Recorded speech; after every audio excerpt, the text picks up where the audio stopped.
to another great episode of the Bourbon Road with your hosts, Jim and Brian, where they talk bourbon and, of course, drink bourbon.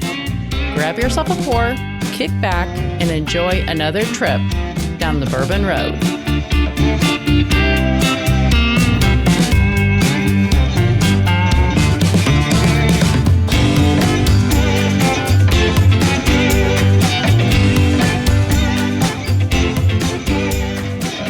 Friends, it's never too early to start planning your trip to the Bourbon Trail for 2023.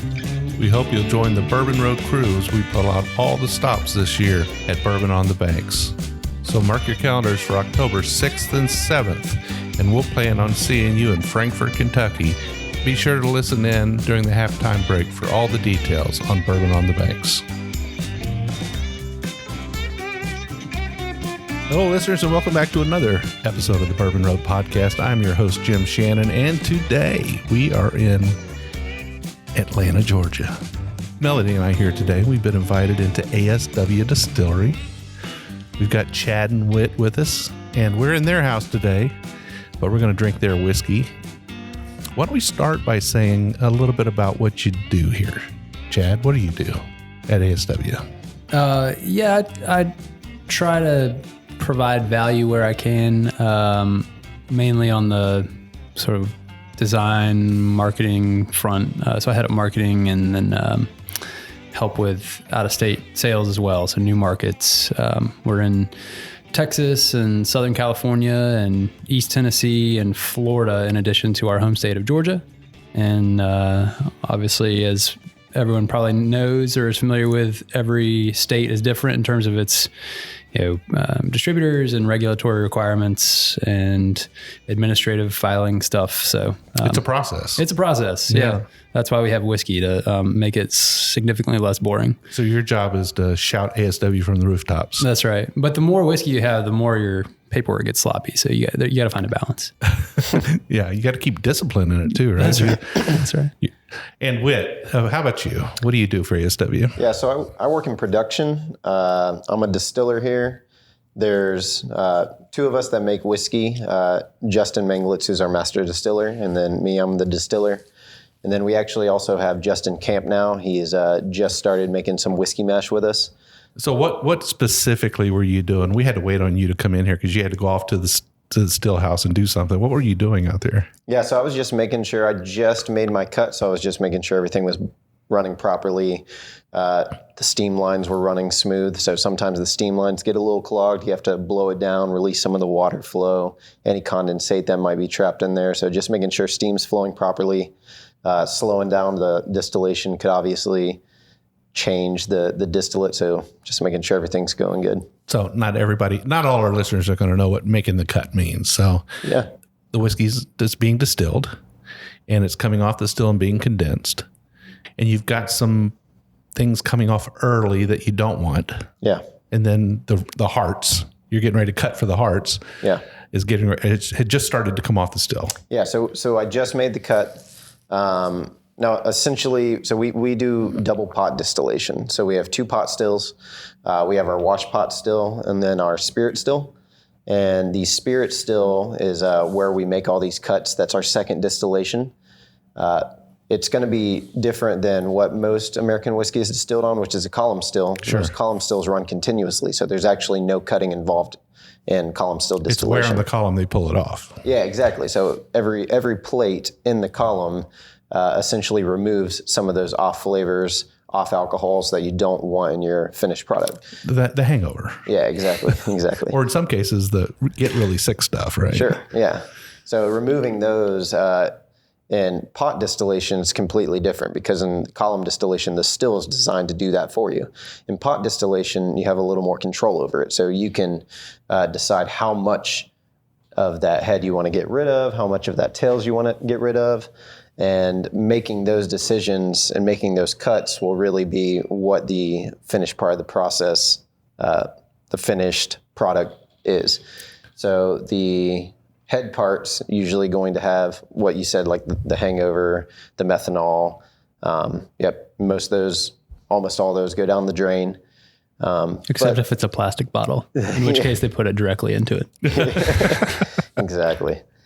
it also gives us a little more control over the finished product as well. So you can really control the flavor and the viscosity and all those things by how you make your cuts. Exactly. And you also affect the bottom line, right? Because you're throwing away things that you don't keep. Sure, exactly. So, I mean, that's a big part of it, just knowing what part of the alcohol you want to get rid of, because there's some flavors that come off the still that are bad flavors, which will actually turn into good flavors later.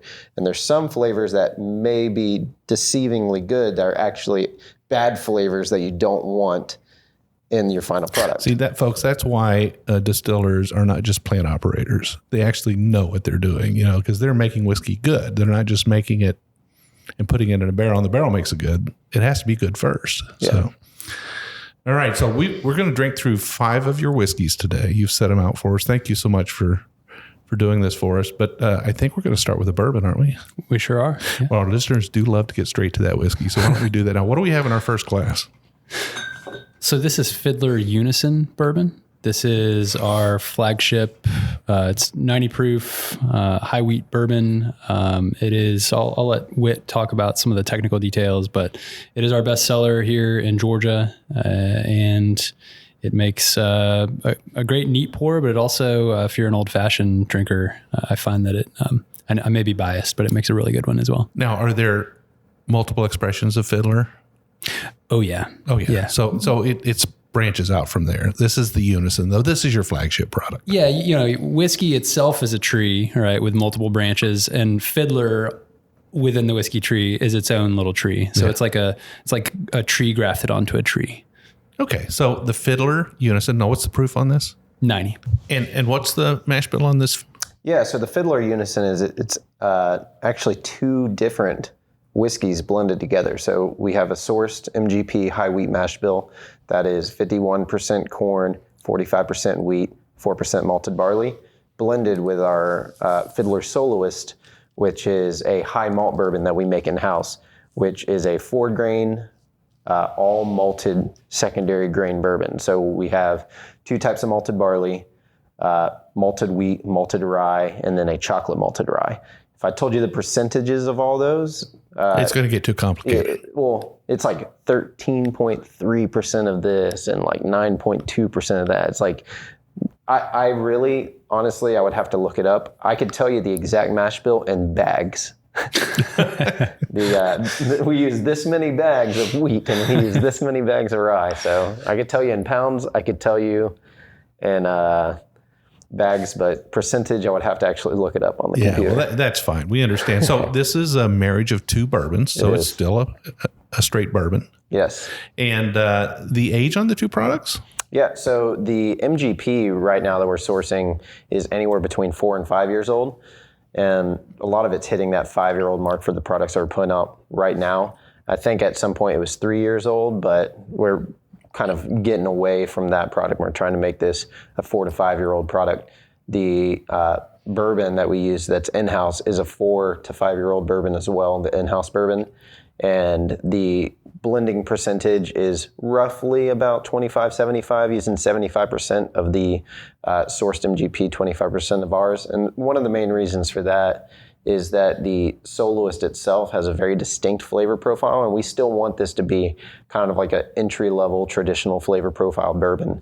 Okay. When you start introducing more and more Soloist, it's going to start hitting some of those kind of funky, malty, leathery notes that you're going to get from the Soloist, which is very good, and it's delicious in the Soloist, but for a new bourbon drinker, sometimes it might be off-putting. So, I mean, long-term, if you want to... and we're going to cut to the chase here in a minute and actually taste it. But in the long term, if you wanted to slowly get away from the MGP edition, if you ever got to that point, you're going to have to try and reproduce that wheated mash bill in order to try and keep that profile. Yeah, absolutely. So, I mean, I think right now, we would have to actually build a new facility. Our facility maxes out at 500 barrels a year. Yeah. And we sell pretty close to, I think, 1,500 barrels a year of whiskey. So most of our products, the Fiddler Unison and the Fiddler Georgia Heartwood, those 2 are and the Fiddler Amburana now, those 3 are the only 3 source products. And then we have dozens of small brands that we release that are all made in-house, that these tiny brands kind of make up a majority of our catalog, but they make up a fraction of your what we sales. produce out to the market. So I get think it. making it, we would have to build a whole new facility to make that type of product. Well, and just to note generally about Fiddler, we talked about it having multiple little offshoots. The concept with Fiddler, the whole name even is we knew we were going to be making a bunch of whiskeys grain to glass here in-house on our pot stills, which largely trends towards the malt side of the world. But Fiddler, the name itself was because we knew we wanted to have a brand where we don't necessarily make the whole brand, but we fiddle with it. And as you might imagine, towards the end of a night of drinking was when the name came about, because puns are definitely funnier after you've had a few. They certainly are. Yeah. So Fiddler, this first one is, as Whit mentioned, a marriage of, the MGP high wheat mash bill and our soloist in-house high malt, and then other line extensions of Fiddler are sort of different compositions as well. Like we've got one that we haven't released yet, Fiddler Syncopation, which is 100% Bloody Butcher malted corn varietal that we distilled entirely in-house. We'll also be sampling through Fiddler Georgia Heartwood and Fiddler Amberana today, which are that high wheat bourbon that we then do things to. So it's a fun sort of sandbox, I guess, is maybe how I describe it. Yeah, that's so cool. All right, well, let's check it out. Yeah, absolutely. Cheers. Cheers.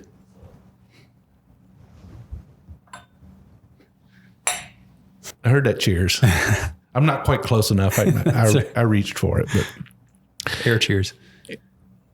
it's actually got a nice nose, and there is a bit of spice on the nose. Not a lot, but it's kind of a softer spice. Sure. And that's that rye. That's that malted rye. And Yeah, so the portion of malted rye that's going to come through will be pretty subtle, but you will get a hint of that. I do get hints of it here and there. yeah, and the color on it's kind of a sort of a medium amber. And at 90 proof, it does have a bit of legs on the glass. I'd say I'm ready to taste it. Cheers, guys. Yeah, please. Cheers. And the inclusion of some of our pot distilled distillate adds some nice body and viscosity that a lot of 90 proof bourbons that I've had don't necessarily always have. Yeah, this has a pretty good malt component to it. By the mash bill, it has a good malt component to it, Sure. but by flavor as well. Yeah. So it plays a big part. Yeah. And I want to say that the malt kind of overtakes the wheat and the softness of the wheat up front a little bit. It's a little more fruity. Yeah. Got a nice spice to it. It's interesting. Kind of unique. Have you ever had anything out on the market that you think comes close to your Fiddler? Fiddler Unison, the design of it is supposed to be kind of like our entry-level bourbon. It's supposed to be the most approachable. It's supposed to be something that you can either drink neat, you can blend, you can make cocktails with it. It really is, I think, the answer to most of those questions, but it does, with the high malt bourbon percentage in there, it does add a little bit of nuance of something that may be like curious, like, oh, there's something a little bit extra about it. So you've got this mystery. You've got this distiller's palate.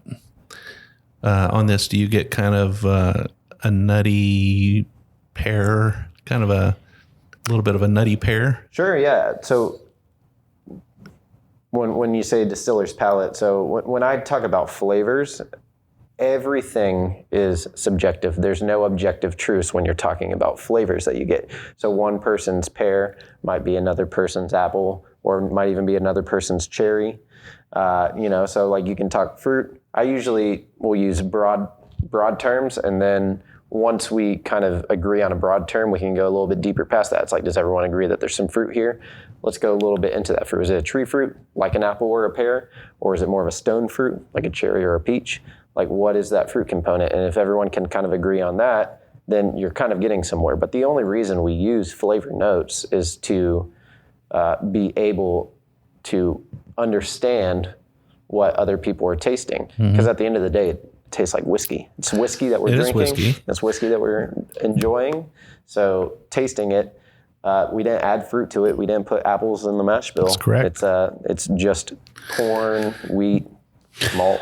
But it is chemistry. It is chemistry, and all those flavors are chemicals. That's true. At the end of the esters. day. Yeah, there's different esters that can give you, like, there's certain flavors that give off the banana flavor, which Jack Daniel's is extremely famous for, is that banana flavor, or Jim Beam's famous for that peanut flavor that it has in it. If there's something that we're famous for, I think it's a lot of flavors. We have, through our various whiskeys, a lot of different flavors. So do you consider this kind of de facto Atlanta whiskey? You guys have 3 tasting rooms here in the Atlanta area, right? We do. So you're serving a lot of Atlanteans whiskey every single day. ATLians, yep. What is it? ATLians. Yeah. Has this kind of become Atlanta's brand? By sales volume, in terms of bourbons that are made here in Georgia, I think yes, it sort of has become that. As to what people, any particular individual thinks of when they think Georgia bourbon or Atlanta bourbon, couldn't tell you. But I know a lot of people who love it. So your tasting rooms, you have tasting rooms in all 3 locations. They all stay pretty busy, I would imagine. Yeah, especially the one. We've got one at the Battery next to the Braves Stadium. Like if you had a really good arm, like the uncle in Napoleon Dynamite who wanted to throw the football over the mountain. If you had a really good arm, you could throw a football and hit the stadium. So we got that's where our vodka and gin still are. That's a Vendome Copper Pot hybrid still.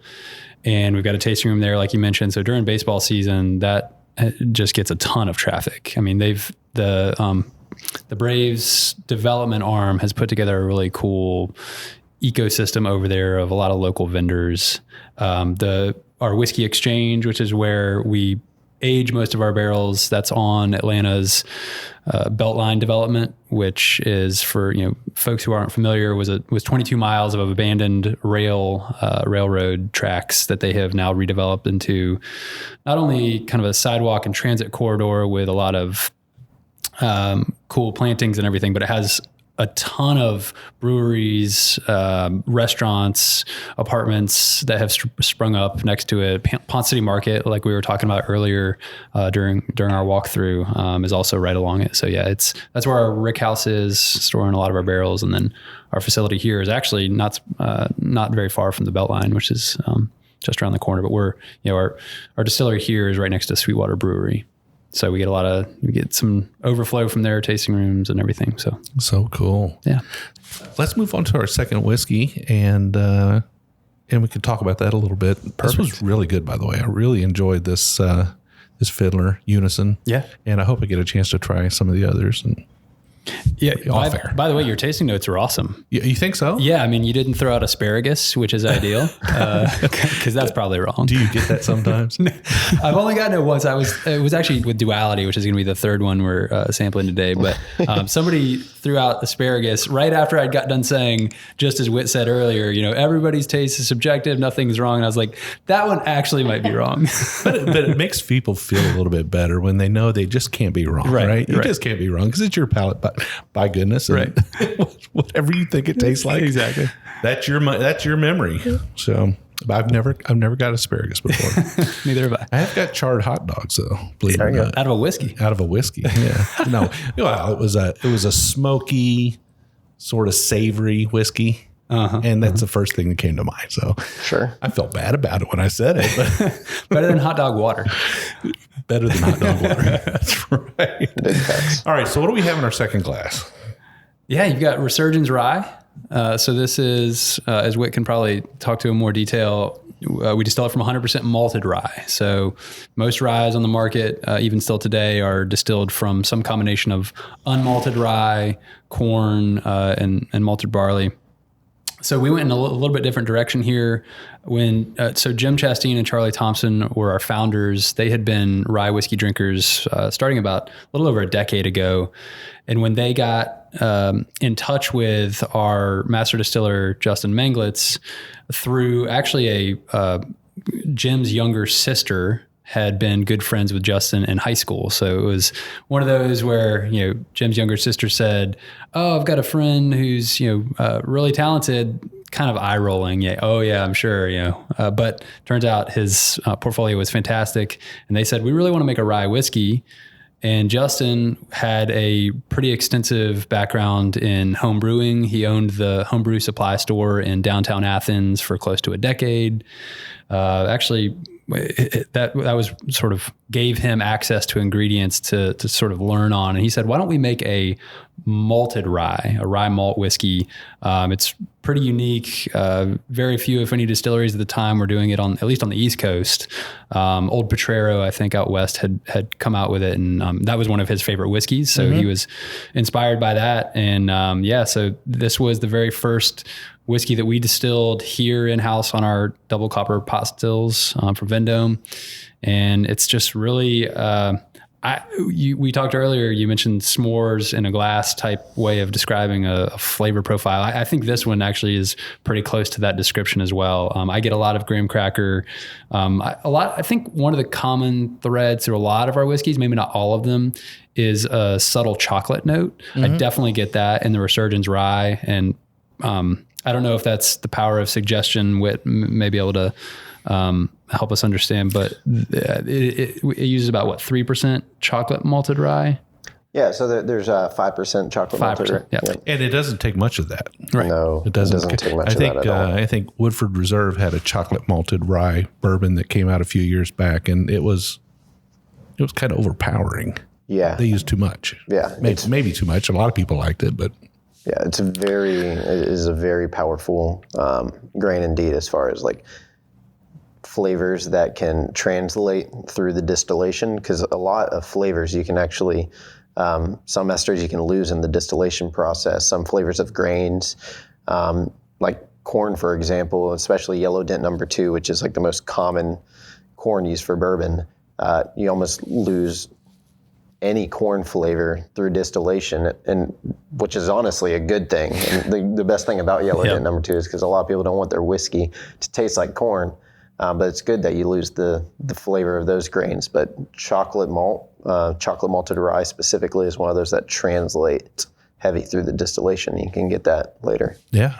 Let's check it out, guys. Yeah. Cheers. Cheers. I heard that. Again, I reached, but couldn't quite reach far enough. And yeah, the power of suggestion is amazing, because I'm picking up those notes that you mentioned earlier.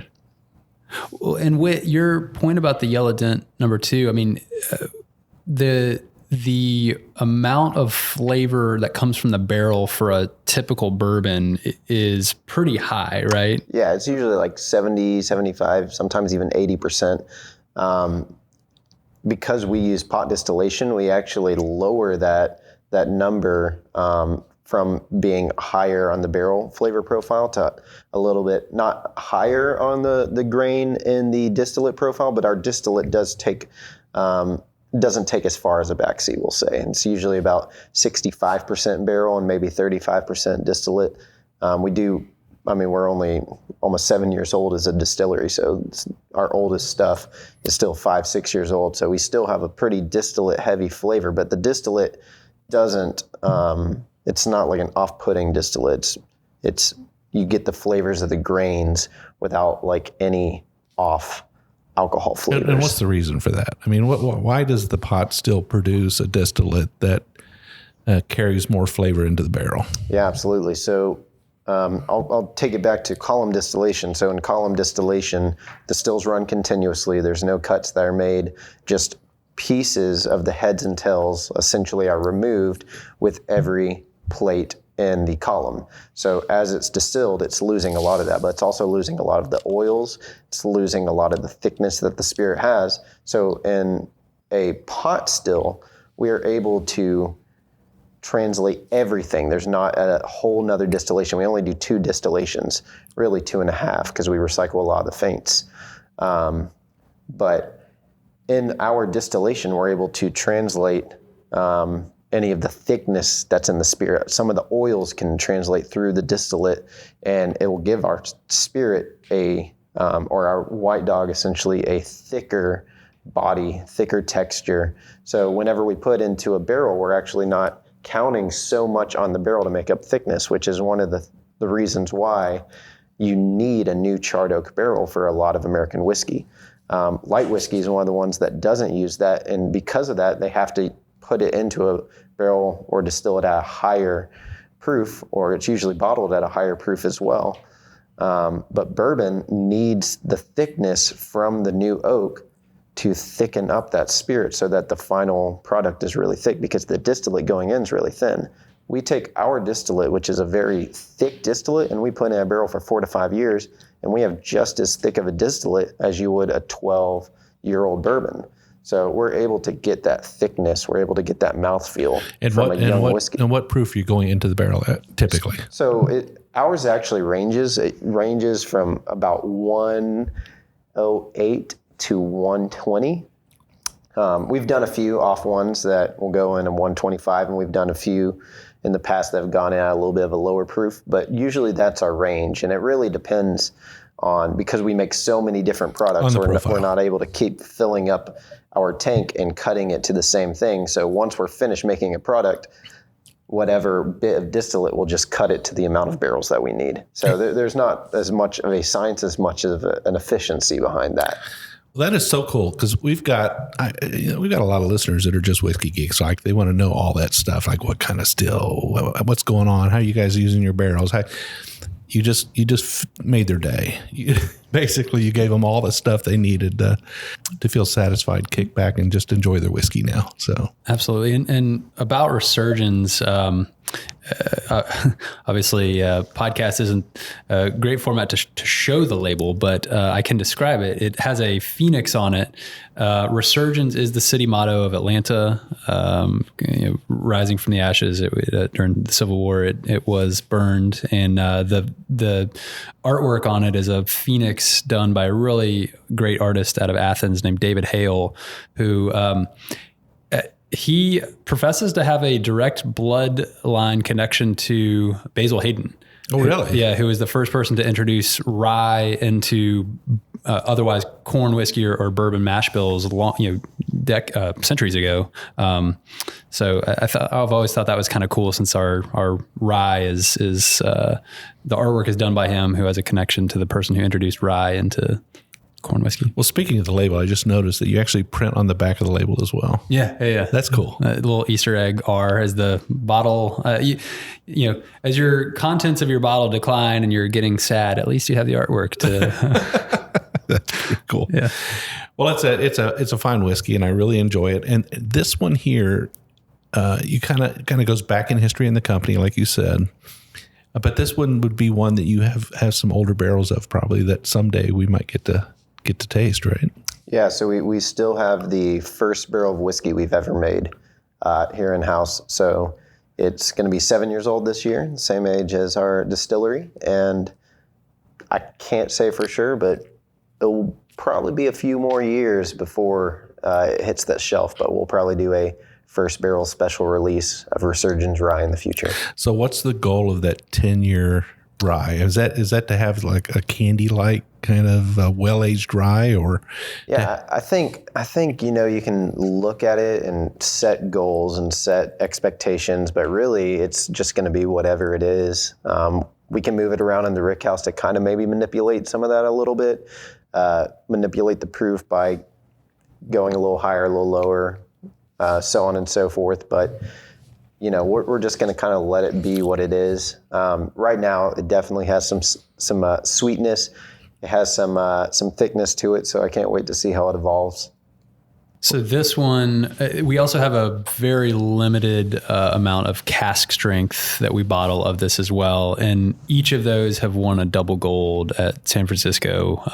The cask strength won it in 2020, like the week that we all went into lockdowns, at least here in Georgia. And then Resurgence, the 86 proof, which is what we're trying right now, in 2021. So it's to Whit's point about the distillate forward product, they seem to enjoy it at San Francisco as we do. Well, I am getting a little bit of the cocoa on this. It might be the suggestion of the tasting notes that you gave earlier, but I think it's there. It certainly seems like it is. Yeah. Usually Resurgence for me is a honey forward whiskey. All right. Well, folks, we're going to sit here and sip on our whiskeys. We'll be back after the break. We've got 3 more to taste on. Don't go away.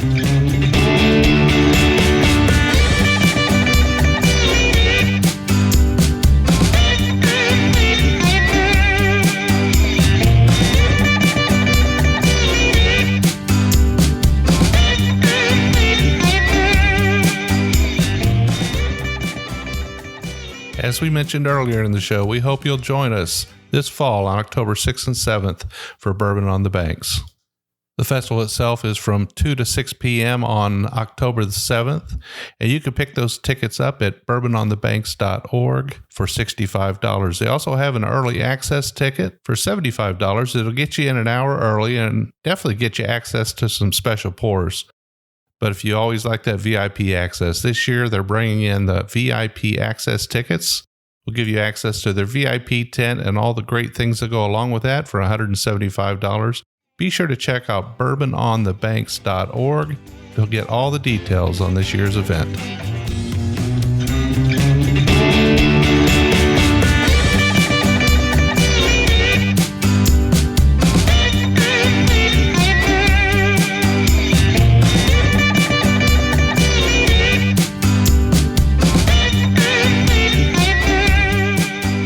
Folks, so we are back. We are still at ASW Distillery in Atlanta. We've managed to get through 2 of their whiskeys so far in the show. We're having a great time here. We've got a 3rd whiskey that's in our glass now. And why don't you tell us what it is? Yeah, so this 3rd one is Duality Double Malt. And this is, it was originally an experiment gone right, happy accident. So when Justin was really perfecting Resurgence, he didn't have, or at least the story goes that he didn't have enough malted rye to make a full batch. So he added, I think it was about 1/3 of cherry smoked malted barley that he did have on hand. And it turned out really well. And so just decided to keep experimenting with it and up that cherry smoked malted barley all the way to 50%. So this is sitting at 50/50 malted rye and cherry smoked malted barley. And when we started doing some research, we had not and still have not come across anyone mashing, fermenting, and distilling those 2 malts in the same batch together.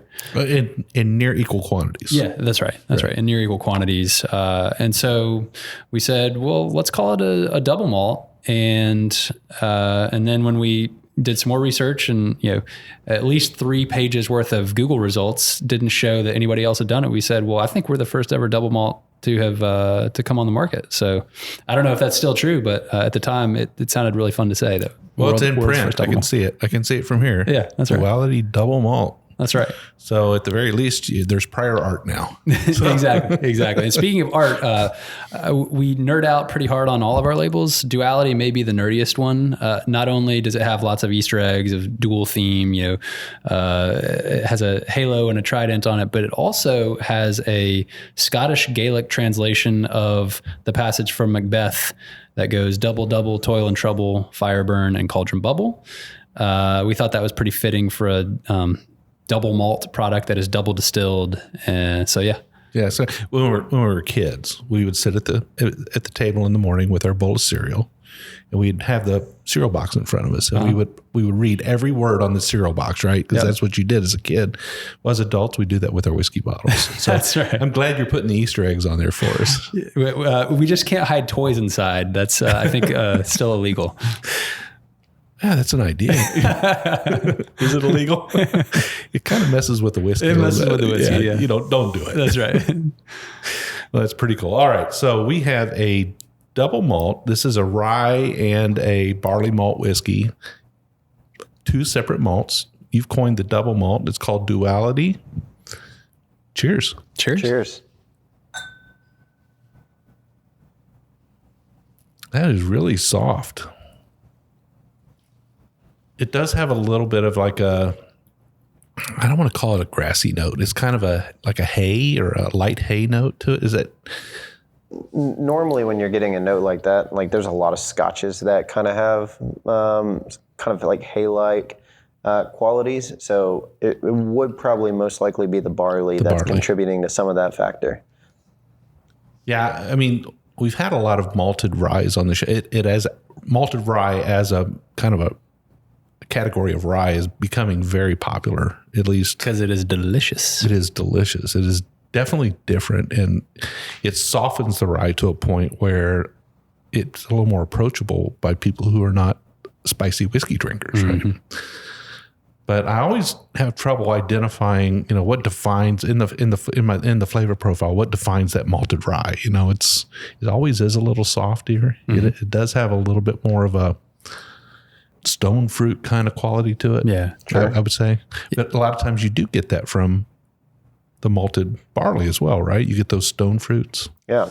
So really with this whiskey, and I think it's kind of become this bridge whiskey that both parties of whiskey drinkers can appreciate. When I say both parties, usually like American bourbon drinkers and Scotch whiskey drinkers. Those are like the two main parties. Like you obviously have people that drink Irish whiskey and people that drink whatever, like Tennessee whiskey, but both, I think the Irish whiskey drinkers would definitely feel more similar to some of the European, like Scottish whiskey drinkers as far as their flavor profile hits. And the Tennessee whiskey drinkers would probably agree that bourbon is their flavor profile as well. So I usually just say American, European, but this is going to really hit both palates. And I kind of think of it as a bridge for a person that might find themselves in one camp or the other to try something that might get them more open-minded to the other camp. So an American whiskey drinker is going to drink this and be like, oh, it's aged on new oak.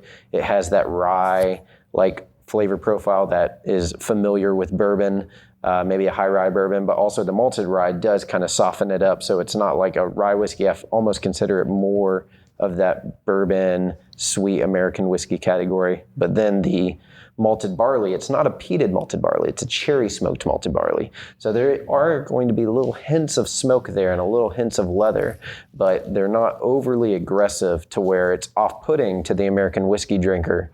It's like, oh, there's a little bit of something there that's different, but I can appreciate as well. And then the European whiskey drinkers are going to taste them like, oh, wow, I like those notes that are familiar to me, the leather, the smoke, stuff that they might find in a more of a Scotch or a malt whiskey, but then having that new oak sweetness and rye to kind of bring it together. So it really does.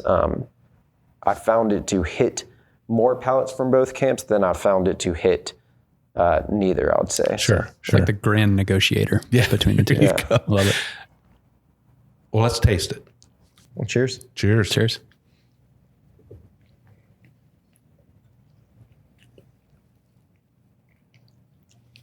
Yeah, for me, I get more of the malted rye than I do of the malted barley, but that's probably the way you would expect it to be, right? Sure.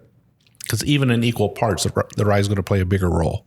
Yeah, I think that's again one of those things where it's a subjective opinion. Someone that's more sensitive maybe to smoke might think that cherry smoked malted barley is very potent and very overpowering, but it really is just what are you looking for when you taste it? I guess you're right. So the smoke portion of it seems to be more prominent, but the actual component of the malted barley is a little bit less. So you had to kind of back it off. Yeah, I get it. I understand. It's very interesting, though. I don't really get it as a very smoky whiskey, though. Very light. Yeah, it is one of those that the smoke is there and present, but it's not so aggressive that someone that's sensitive to smoke might. It's also interesting. The smoke coming hot off the still is a lot more pronounced, isn't it?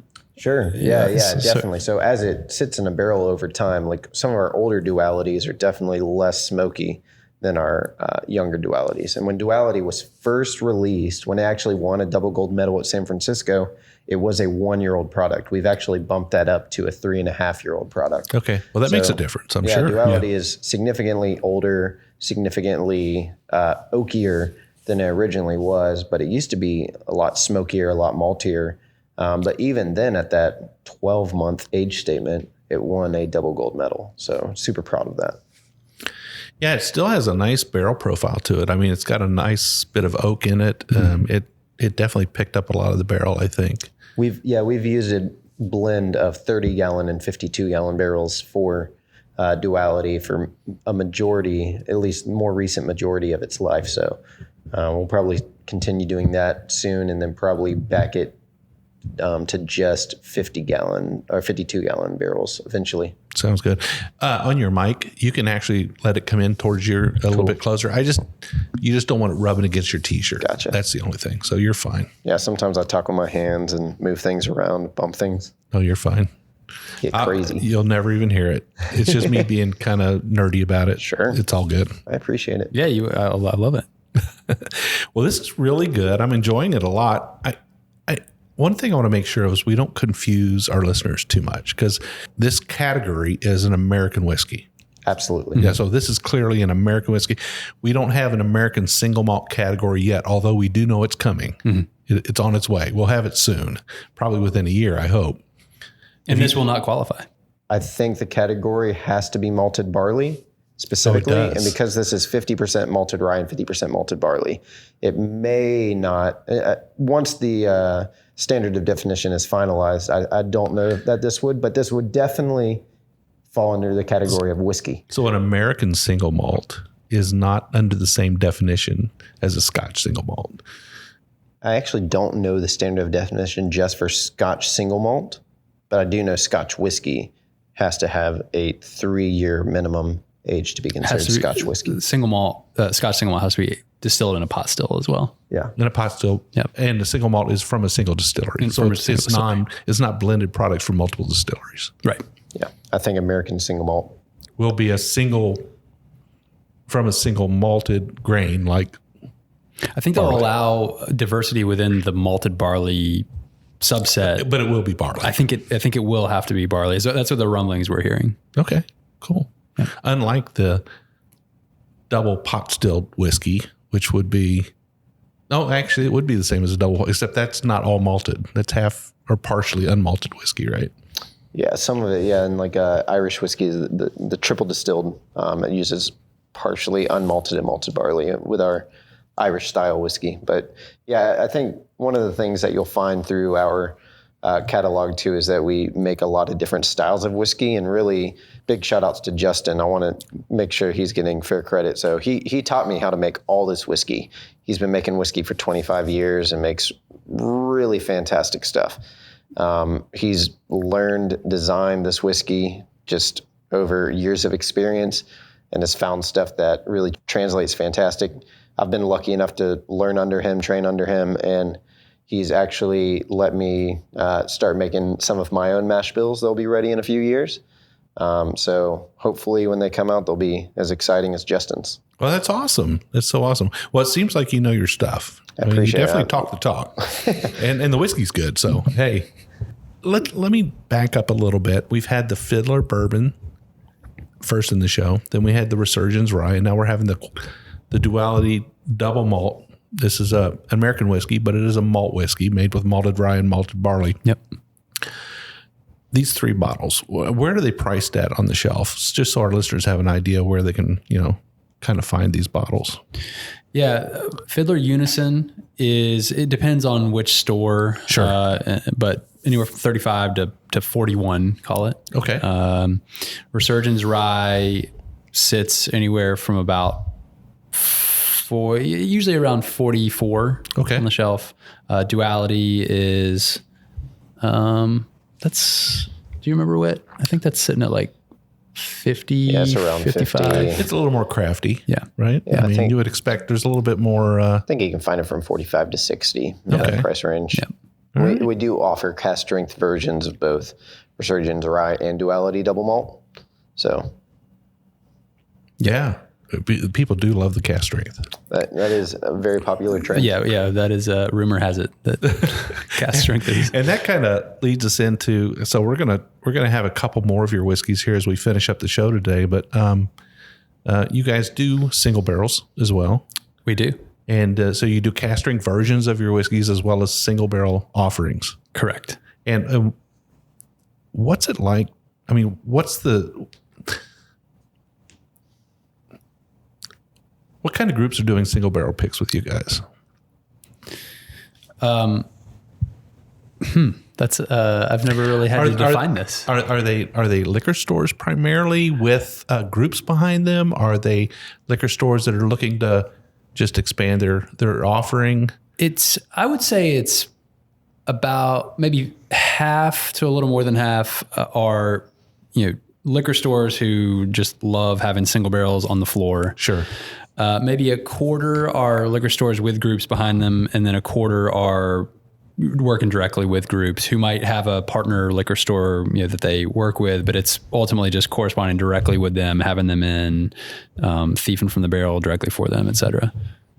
And what's it like to visit the distillery here? I mean, if you're it is a blast. I bet it is. Yeah. I mean, it's a pretty grand place. This location, we haven't seen your other two locations, but this one's, you said it's around 60,000 square feet. The whole building. Yeah. And our space, I think by now, when you include the rick house space in the back that we've recently annexed to our facility, is probably around 30,000 square feet at this point. Does that sound right, Whit? Yeah, I would say so. I don't know. I'm a little bit of a numbers guy, but not the best numbers guy. Yeah, so it's a long walk, right, to get to the back. Yeah, it takes a minute. Yeah, you get your steps in when you work here. I bet. Yeah. So the tasting room here is at the original distillery, about 1,500 square feet, and then you get to see the production area. Our rick house on the Beltline in the West End is about a 2,500 square foot tasting room. And there you get to see even more barrels. People love looking at barrels because they're really pretty.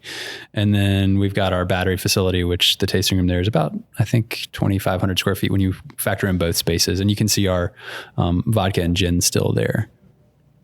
So if somebody comes to your Armory Place location where we are today, this is the main distillery. This is your still house. This is where you produce the majority of your distillate, although you do make distillate at the other location as well. Clear spirits there, aged spirits here. Right, exactly. Somebody can take a tour here. They walk on a tour. Everything's explained to them. They get to see it from grain to glass, basically here, right? Yeah. So we do tours mostly on weekends, Friday, Saturday, Sundays. We have some guided, I think we call them barrel tours, which are like super special tours that I think it's like a paid tour you can do on Sundays. But on Friday and Saturdays, we do just our standard tours, and those are fantastic. Those are really the times our tasting room's open. Jesse, Colleen usually are here. They're fantastic and do a great job. They're always asking me questions, so they've pretty much heard me say everything. And they're really good at repeating whatever. Now, in your barrel tour, do they thief from the barrel? I do believe so. Don't quote me on that for sure. Okay, well, that would be really cool. People love that part of it. So whatever is legal, they do that. They do what's legal. Don't quote me. I don't know. And so we had to get really creative early on. When we first opened our tasting rooms, we were not allowed to serve cocktails, and we could only serve 3 half-ounce samples, which, I mean, it wasn't a huge draw, right? That's like 3 thimblefuls of whiskey. Fortunately, the laws have gotten a lot better. Now we're able to, if you want us to sample anything we make, you can come and sample anything we make. And we now are allowed to make cocktails so long as we don't use any alcohols that are made outside of our 4 walls. So what that means is, for example, a Manhattan is difficult to make, right? Because we don't make a vermouth. Yeah. So they've gotten really creative on ways to make the classics while still just using alcohols we make. And so, for example, with a Manhattan, they infused fig into our Fiddler Unison, and that fig infused Fiddler Unison became effectively the vermouth. That it was just an extremely boozy riff on a Manhattan, because vermouth is a lot less alcohol than bourbon. Well, you're not alone. We've toured a lot of distilleries around the country, and we've been places where they're not allowed to put anything into their drinks that they don't make. Yep. At all. So they're having to make their own bitters. Yeah, they're making their own bitters. Yeah, it's really something. So, the laws are a bit archaic and they're hard to overcome, but they are being overcome slowly and surely. And the more we get around and the more we talk to distilleries, we find that they're working with state legislatures to get things changed. So that one you mentioned is a really weird law, because you'd think lawmakers would want these whiskey, these spirits to be diluted a little bit. Yeah, no, it's weird. It's, the rules are made to basically prop up prohibition after prohibition.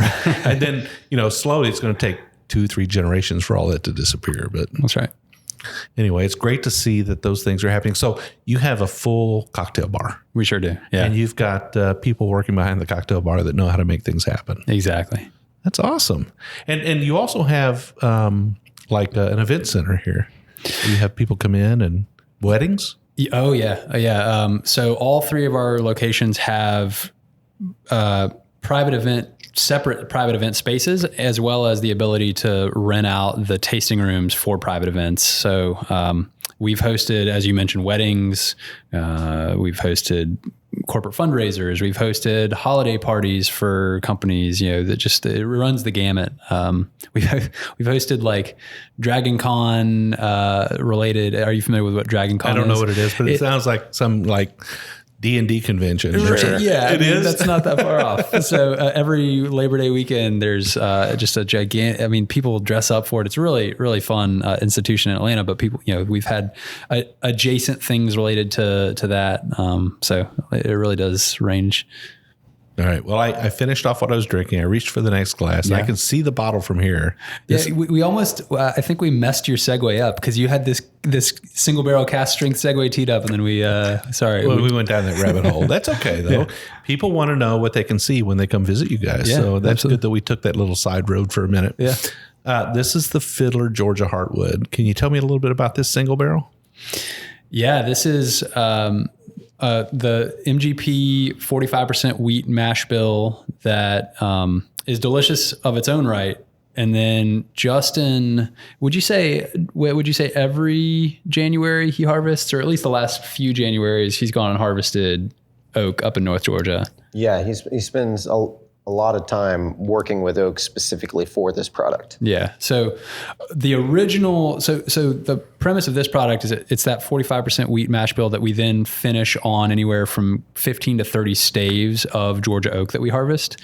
The very first round of harvesting was Justin and his dad up in, I think it was Jackson County, Georgia, who harvested 3 white oak trees that had fallen during a storm, split out the heartwood from the sapwood into slabs, seasoned the slabs for, 18 or more months. And then from there, they quarter those slabs into little staves that are then hand charred. And then we put those into the barrel. They fit through the bung hole. Exactly. Got it. Exactly. So this most recent, I think he was on a friend's property in Habersham County or Rabun County. That's correct, yeah. So they just go out and harvest every January when the sap is not in the oak? Yeah, so essentially what happens is during the winter, the sap gets pulled away from the wood, and the wood is nice and dry. So harvesting a tree exactly within, I think it's a 2-month range where the sap has left the wood.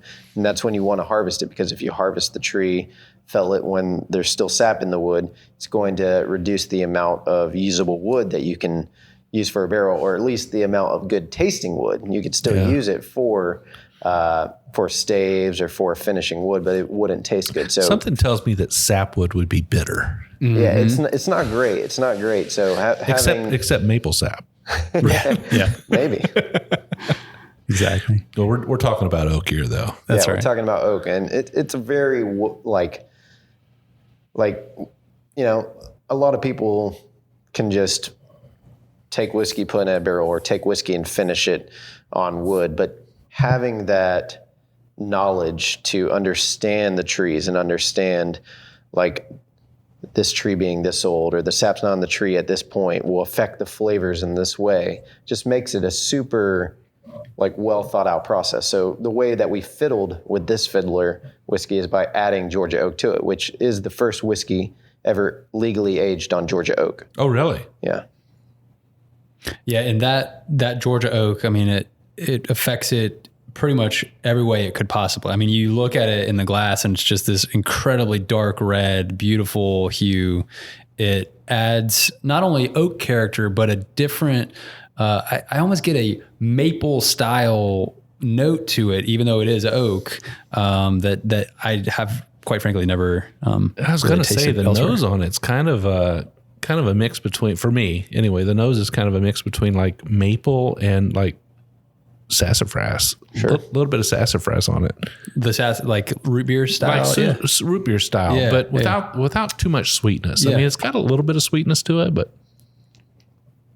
it's got that extra spice that comes from sassafras. Yeah. It's interesting.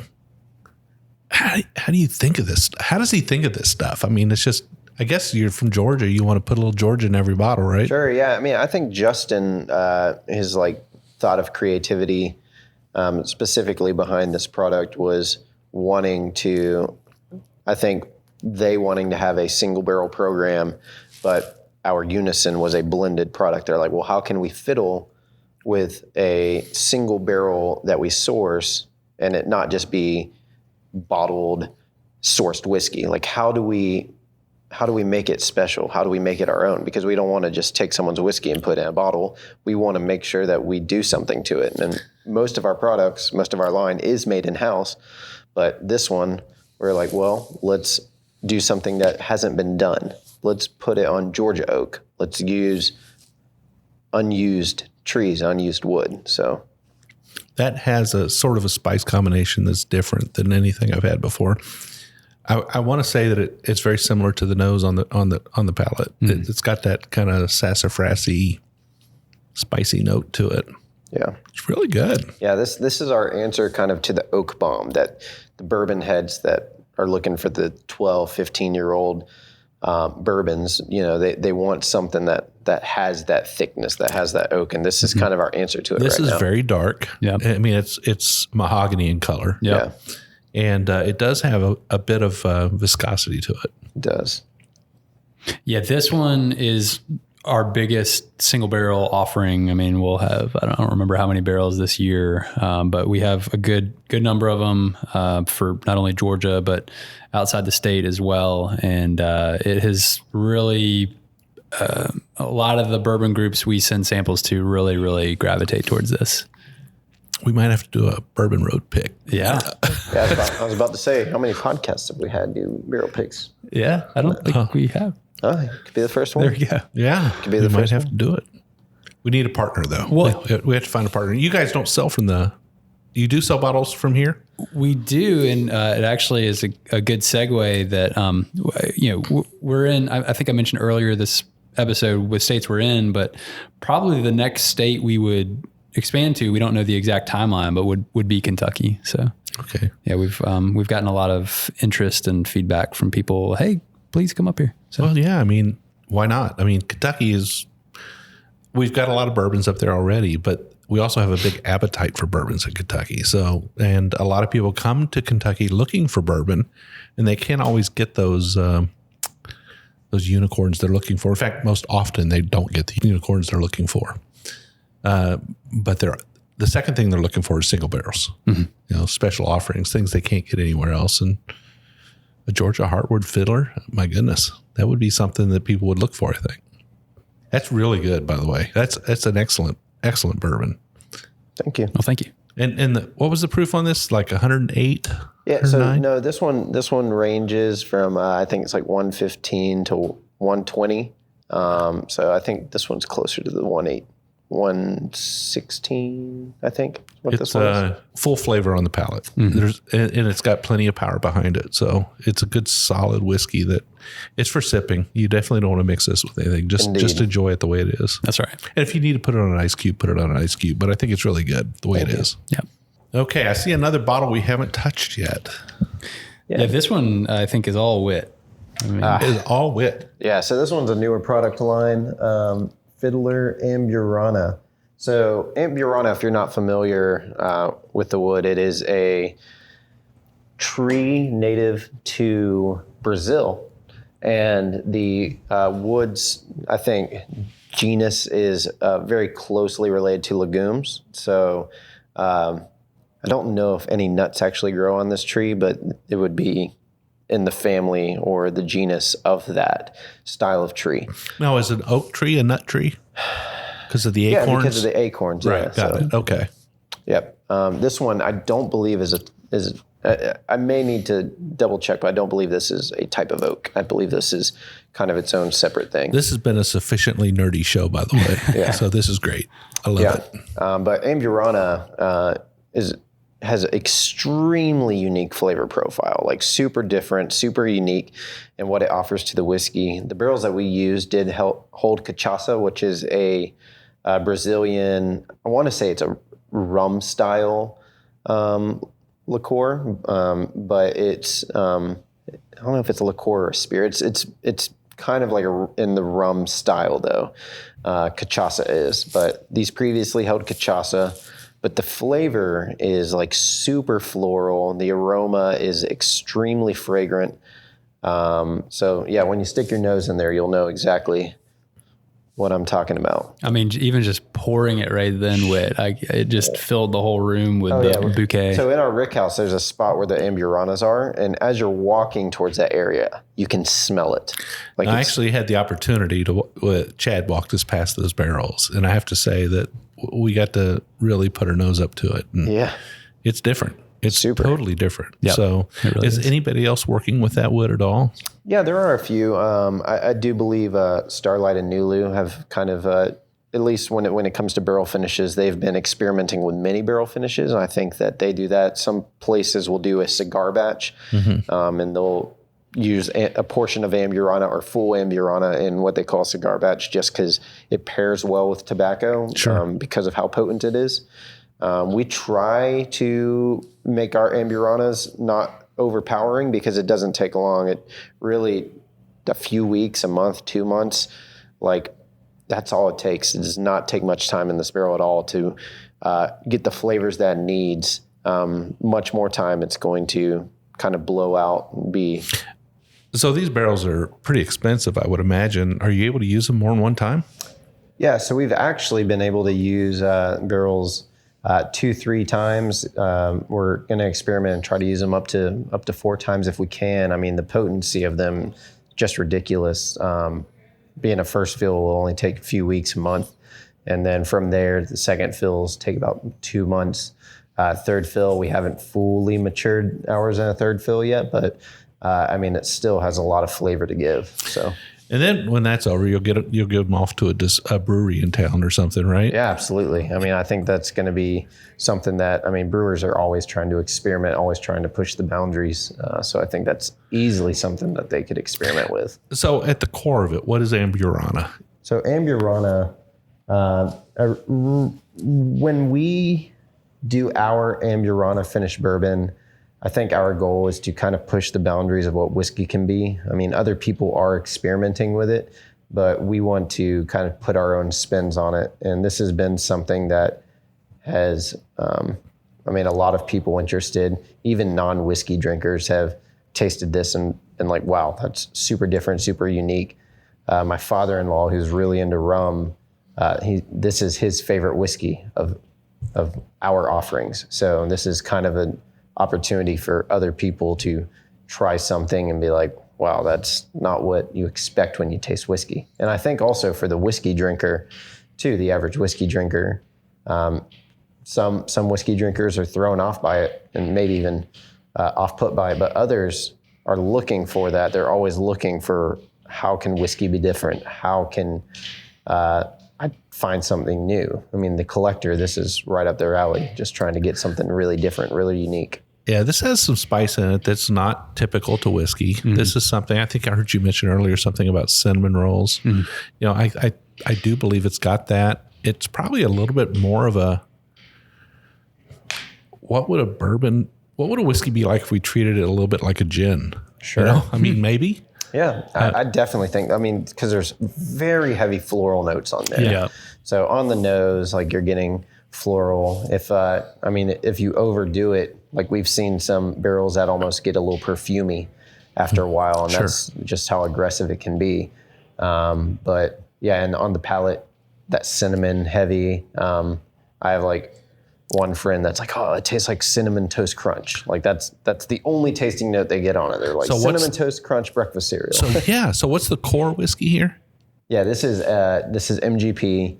wheated bourbon. So most of the whiskey that we fiddle with in our Fiddler line, if it is a sourced bourbon, it has been that wheated MGP. Yeah. We may consider some different mash bills in the future, but really the wheated MGP is what we fiddle with the most. So currently. this is one of those whiskeys that is a bourbon, starts as a bourbon. It's still a bourbon when you're done, more or less. But because of the wood aspect of it and what you've done with it and the finishing, it comes off as something like altogether different. Something I've always said that gin is my other bourbon. I love gin. I like it a lot. And the varieties of gin really get me excited sometimes. This is kind of that bourbon as a gin kind of thing. This is a bourbon. Yeah. But, wow. Fully qualifies as a bourbon, but it's got those great floral notes. And Well, I don't know if we're going to have time for it today, but we got to sample you on our barrel rested gin because it was aged in bourbon barrels. Yeah. You're going to love it. I think I'd like that. Yeah. Absolutely. Absolutely. Well, gentlemen, I've had a fantastic. Oh, by the way, what was the price on these two? Just so people know, are they in that same typical range or? They're the Heartwood sits usually around 80 on the shelf. Okay, so these are single barrels. That's right. And then the Amberana usually around 85 on the shelf. And that's fair. These are sort of specialty single barrel whiskeys. And what was the proof on the Amberana? Do you remember?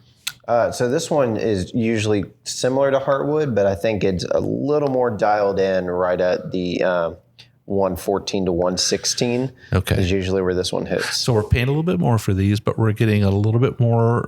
We're getting a single barrel. We're getting it at Cask strength, and we're getting something that has a little bit of special craft touch put to it. Yeah. So. And the Amberana barrels are a G. Yeah. So it's you're getting a little bit of an Amberana barrel in every bottle. That's awesome. Yeah. That is so awesome. Guys, we've had such a great time today. And I know when we're finished here, there's a couple more we get to try. So I'm really excited about that too. Absolutely. 5 whiskeys, a great view into ASW Distillery and what you guys are doing here in Atlanta. We've had such a great time. We hope we get to come back again and test some things in the future. Thanks for having us on the show and for dropping by on your way back up to Kentucky. Absolutely. So how can people find you guys on the internet, on social media? Where are you at on? ASWdistillery.com, and we're on Instagram and Facebook, ASW Distillery. We also, for people who are who gravitate more towards the single barrel end of the spectrum, we have a barrel group as well called All Things ASW Distillery on Facebook, so that we're a little more active there and just posting where single barrels are dropping and stuff like that. They call me Whitsky on Instagram. They call you Whitsky. Whitsky. Yeah. Do you only Instagram for you? Yeah. It's all the time you got. You're a distiller, right? Yeah, That's I'm usually on Instagram. So he's also a great skateboarder. He's done some, like, what have you done in the over barrels and stuff, kick flips and whatnot? Yeah. Sometimes I skate in the rick house when I can. Oh wow! Well, there's plenty of room back there to do it. Yeah, right. Well, until you fill it up with more barrels. That's right. Well, for now, anyway. Yeah. Right. Well, thanks again, gentlemen. We really appreciate it. We had a great time today, and we kind of look forward to introducing these to some of our listeners. We hope they get a chance to try them. Well, we are The Bourbon Road. You can find us on all social media outlets as The Bourbon Road. You can also find us on our website, thebourbonroad.com, where we have our swag. We have our articles. You can also listen to our podcast there. We have a private Facebook group called The Bourbon Roadies, kind of our core followers, our core listeners, about 3,500 of them that just love to listen to the show and share their whiskeys and talk about things that have been on the show.